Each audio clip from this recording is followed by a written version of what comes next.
Cancer, hi! Welcome to Mystic Queen PH. Titingnan natin ang energies for you, kaperahan, ngayong May 2026.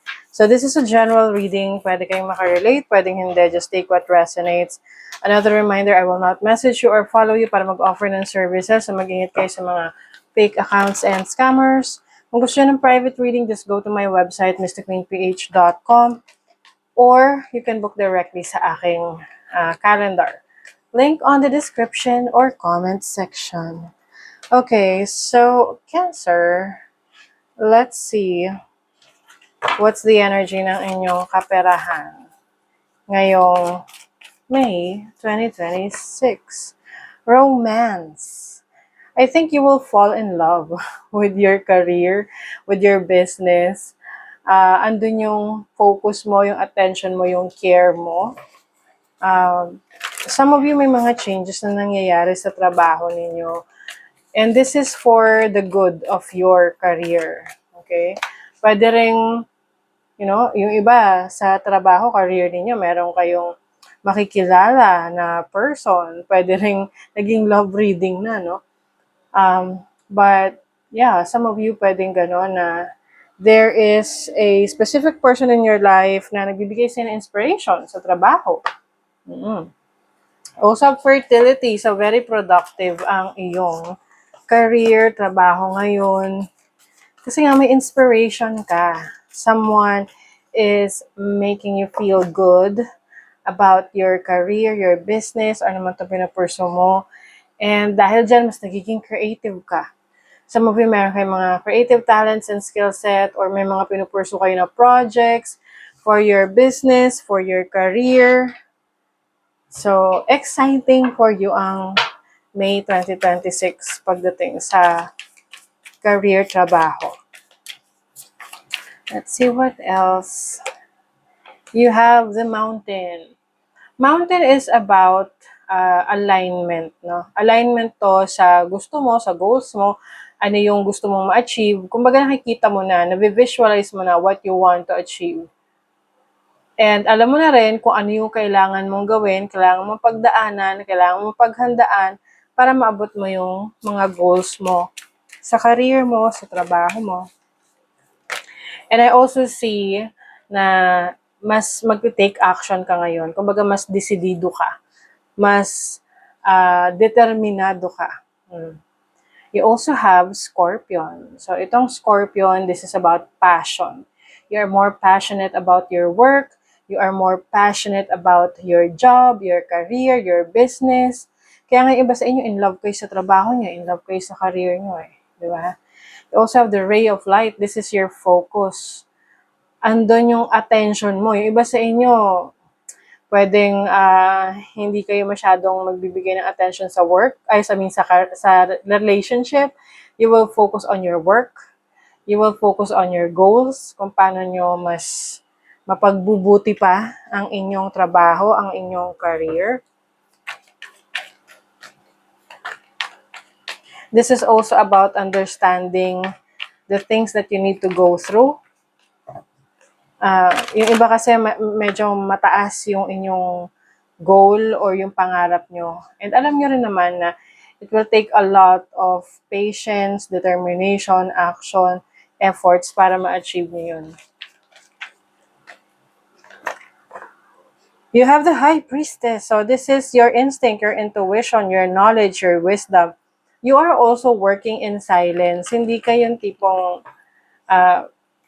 parang out in the open, telling everyone what you are doing or updating someone what's going on in your life, especially sa trabaho mo.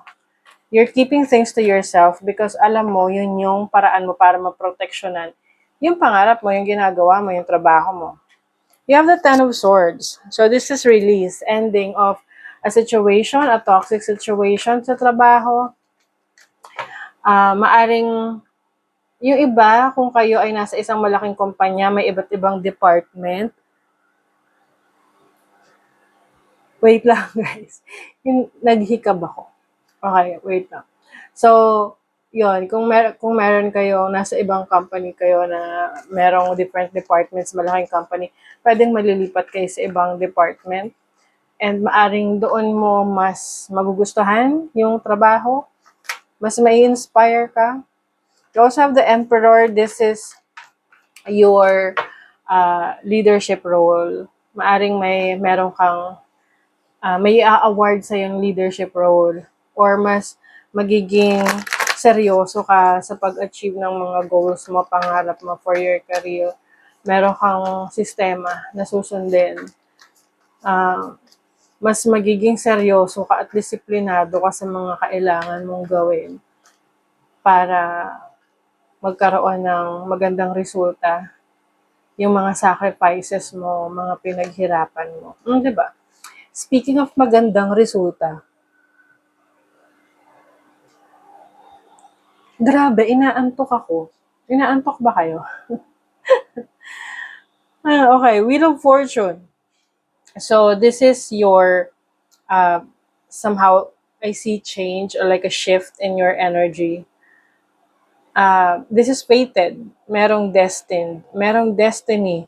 Something is changing for you, na destined for you to be a leader, to be in control of your career, of your life.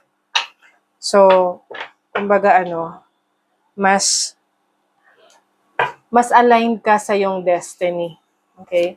Marirealize mo yan kasi mas nag-enjoy ka sa ginagawa mo, mas exciting, mas fun yung career or trabaho or business mo. The universe is calling you to notice important synchronicities. So, maaring marami kang makikita ngayon ng mga repeating numbers. Yun yung mga signs. 111, 1111, 222. So, you can look that up kung ano yung mga meaning nun. And kung ano yung current situation mo ngayon, maaring yun yung nudge, yun yung advice or signs na binibigay sa'yo ng universe. You are learning all aspects of spiritual connection and reaching new heights. Oh, makes sense with a mountain. You are reaching new heights. Kumbaga nag-level up ka.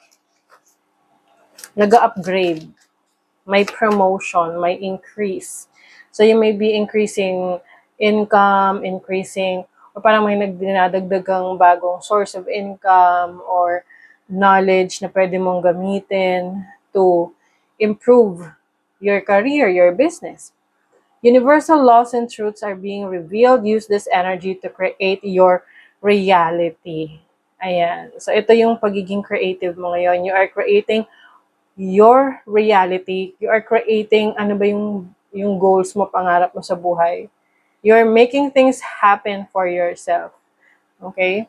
So, that is your reading, Cancer. Thank you so much. See you again.